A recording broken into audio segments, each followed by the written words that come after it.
शुरुआत करेंगे एक अच्छी खबर के साथ। इस बार सरकार ने दिवाली को कई मायनों से खास बना दिया है। जीएसटी कटौती के बाद आज सरकार ने कैबिनेट में कई अहम फैसलों को मंजूरी दे दी है। सरकार ने रेलवे कर्मचारियों के लिए प्रोडक्टिविटी लिंक्ड बोनस का ऐलान किया है। इसके साथ शिप बिल्डिंग और मैरीटाइम डेवलपमेंट रिफॉर्म के लिए करीब 70,000 करोड़ की मंजूरी दी गई है। चुनावी साल में बिहार को रेल और सड़क का तोहफा देना जारी है और मेडिकल एजुकेशन के लिए भी बड़ी राशि मंजूर की गई है। करीब 95,000 करोड़ रुपीस के टोटल फैसले आज के कैबिनेट मीटिंग में हुए हैं। कई सेक्टर्स को कवर करते हैं ये फैसले। रेलवे, हाईवे, रेलवे के बोनस का विषय है। शिप बिल्डिंग बहुत बड़ा रिफॉर्म है। शिप बिल्डिंग में हमारी ह्यूमन रिसोर्स जो रिसर्च एंड डेवलपमेंट एक्टिविटीज के लिए, रिसर्च एक्टिविटीज के लिए फेलोशिप का प्रोग्राम और मेडिकल एजुकेशन में नंबर ऑफ सीट्स को बढ़ाना, ओवरऑल बहुत बड़े फैसले लिए गए।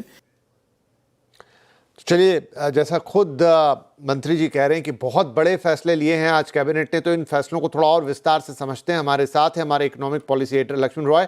लक्ष्मण, पहले बात शिप बिल्डिंग की या शिपिंग सेक्टर की, वहां पर एक बड़ा बूस्टर आया है, उसके क्या डिटेल्स हैं? शिपिंग सेक्टर को लेकर के हर पहलू का ध्यान रखते हुए सरकार ने 3 अलग अलग स्कीम को मंजूरी दी है।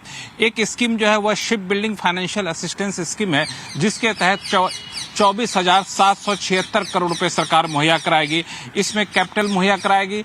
जो बड़े शिप मिलाएंगे वहां पे 15%, कुछ पे 20%, कुछ पे 10% सरकार कैपिटल इंसेंटिव देगी। और दूसरा, जो शिप पुराने हो जाते हैं उनको, अगर शिप ब्रेकिंग इंडस्ट्री एक बहुत बड़ी इंडस्ट्री होती है, उसके लिए भी सरकार इंसेंटिव देगी कि पुराने शिप को जब आप इसमें डालेंगे, रिसाइकलिंग में डालेंगे, तो उसका एक क्रेडिट नोट आपको दिया जाएगा। मैरीटाइम डेवलपमेंट फंड 25,000 करोड़ रुपए का मंजूर किया गया है। इसके तहत पूरे मैरीटाइम एरिया को डेवलप किया जाएगा शिपिंग सेक्टर के लिहाज से। दूसरी जो महत्वपूर्ण खबर है वो आपको शिप बिल्डिंग की दूसरी स्कीम, जो इंफ्रास्ट्रक्चर डेवलपमेंट करने के लिए करीब 19,000 करोड़ रुपए की स्कीम मुहैया कराई जाएगी, ताकि जहां शिप बिल्डिंग हो वहां पे क्लस्टर बने, वहां पे बुनियादी सुविधाएं मुहैया कराई जाए। तो करीब 70,000 करोड़ रुपए के शिपिंग सेक्टर के लिए 3 स्कीम को मंजूरी दी गई है। और सरकार इसके अलावा प्रक्रिया से जुड़ी हुई चीजों को भी काफी ज्यादा आसान बनाएगी। और मानना यह है कि अगले 10 साल में 2,500 शिप बिल्डिंग की क्षमता यहाँ पे पैदा होती हुई दिखेगी और दुनिया के दूसरे देशों पर शिप को लेकर निर्भरता जो है वो कम होगी। जी, अच्छा, कुछ और चीजें हैं, जैसे कि बिहार को तोहफों की सौगात जारी है, रेल कर्मचारियों के लिए भी अच्छी खबर आई है और मेडिकल एजुकेशन पे भी अनाउंसमेंट है। लक्ष्मण, बिल्कुल, यहाँ पे बिहार को लेके बताऊं, चूंकि बिहार चुनाव होता है तो चुनाव से पहले अगर बिहार से कुछ भी जुड़े ऐलान होते हैं तो उसको थोड़ा सा आदमी उस नजरिए से भी देखता है। तो वहाँ पे बिहार को लेके 2 प्रोजेक्ट को मंजूरी दी गई है। एक है बख्तियारपुर राजगीर तिलैया जो लाइन है, उसको जो है लाइन को डबल किया जाएगा। वो करीब 104 किलोमीटर की लाइन है। तो वहां पे जो है करीब सरकार का खर्चा होगा 2,192 करोड़ रुपए, ये सरकार यहाँ पे खर्च करना चाहती है। दूसरा नेशनल हाईवे जो है, पहले वाला जो बताया रेलवे लाइन था, और दूसरा नेशनल हाईवे जो है साहेबगंज और बेतिया के बीच में करीब 79 किलोमीटर नेशनल हाईवे का 4 लेनिंग किया जाएगा। ये 3,822 करोड़ रुपए का है। तो बिहार से जुड़े हुए 2 प्रोजेक्ट हैं, लेकिन बिहार के बड़े लोग जो है रेलवे में भी काम करते हैं। तो रेलवे को लेकर के सरकार ने यहाँ पे प्रोडक्टिविटी लिंक्ड बोनस का ऐलान किया। हालांकि सिर्फ बिहार के कर्मचारियों के लिए नहीं है, पूरे रेलवे के सभी कर्मचारियों के लिए है।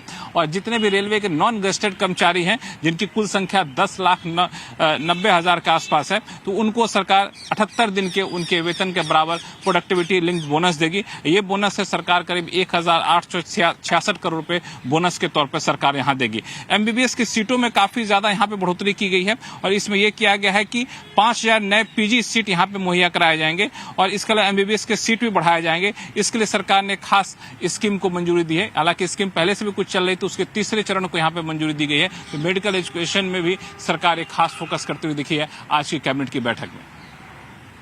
जी लक्ष्मण, बहुत शुक्रिया इस बड़े अपडेट के लिए। तो मेडिकल एजुकेशन में 5,000 नए पीजी सीट्स, बड़ा अनाउंसमेंट है ये, और साथ में रेलवे कर्मचारियों की ये दिवाली मीठी होने जा रही है।